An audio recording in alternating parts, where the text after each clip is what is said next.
GBA ಘನತ್ಯಾಜ್ಯ ಟೆಂಡರ್ನಲ್ಲಿ ಲಂಚಕ್ಕೆ ಬೇಡಿಕೆ ಇಡಲಾಯಿತು ಅನ್ನುವಂತಹ ಆರೋಪ ಈಗ ಕೇಳಿಬಂದಿದೆ. ಲಂಚಕ್ಕೆ ಬೇಡಿಕೆ ಇಟ್ಟಿದ್ದು ಉನ್ನತಾಧಿಕಾರಿಗಳಂತೆ. ಹೈಕೋರ್ಟ್ಗೆ ಗುತ್ತಿಗೆದಾರ ಬಾಲಸುಬ್ರಮಣಿಯನ್ ರಿಟ್ ಅರ್ಜಿಯನ್ನ ಸಲ್ಲಿಸಿದ್ದಾರೆ. ಐಎಎಸ್ ಅಧಿಕಾರಿ ತುಷಾರ್ ಗಿರಿನಾಥ್ ಕರಿಗೌಡ ವಿರುದ್ಧ ಆರೋಪ ಮಾಡಿದ್ದಾರೆ.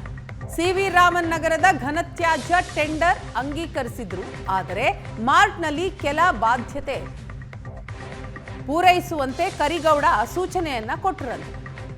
ಹಣ ನೀಡದೆ ಹೋದರೆ ತುಷಾರ್ ಗಿರಿನಾಥ್ ಟೆಂಡರ್ ಅಂತಿಮಗೊಳಿಸೋದಿಲ್ಲ. ಸರ್ಕಾರ ನಗರಾಭಿವೃದ್ಧಿ ಇಲಾಖೆಗೆ 15% ಲಂಚ ಕೊಡಬೇಕು. 7 ವರ್ಷಗಳ ಗುತ್ತಿಗೆಯ 15% ಈಗಲೇ ಲಂಚವಾಗಿ ಕೇಳಿದ್ರಂತೆ. ಇತರೆ ಗುತ್ತಿಗೆ ರದ್ದುಪಡಿಸ್ತೀವಿ ಅಂತಲೂ ಕೂಡ ಅರ್ಜಿದಾರರಿಗೆ ಬೆದರಿಕೆ ಹಾಕಿದ್ರು ಅನ್ನುವಂತಹ ಆರೋಪ. ಈ ಕುರಿತು ಮಾರ್ಚ್ 11ರಂದು ಮುಖ್ಯ ಕಾರ್ಯದರ್ಶಿಗೆ ದೂರು ಕೊಟ್ಟಿದ್ದಾರೆ. ಲಂಚದ ಬೇಡಿಕೆಗೆ ಒಪ್ಪದೇ ಇರೋದಕ್ಕೆ ಮಾರ್ಚ್ 26ರಂದು ಟೆಂಡರ್ ಅನ್ನ ರದ್ದು ಮಾಡಿದ್ದಾರೆ.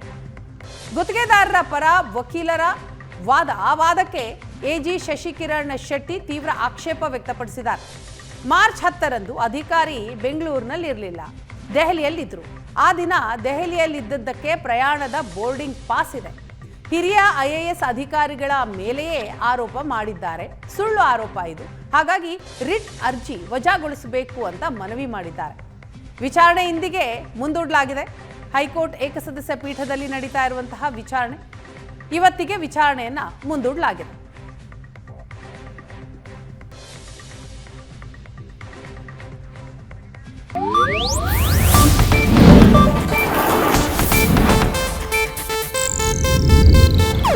ಇದು ಏಷ್ಯಾನೆಟ್ ನ್ಯೂಸ್ ನೆಟ್ವರ್ಕ್ ಪ್ರಸ್ತುತಿ.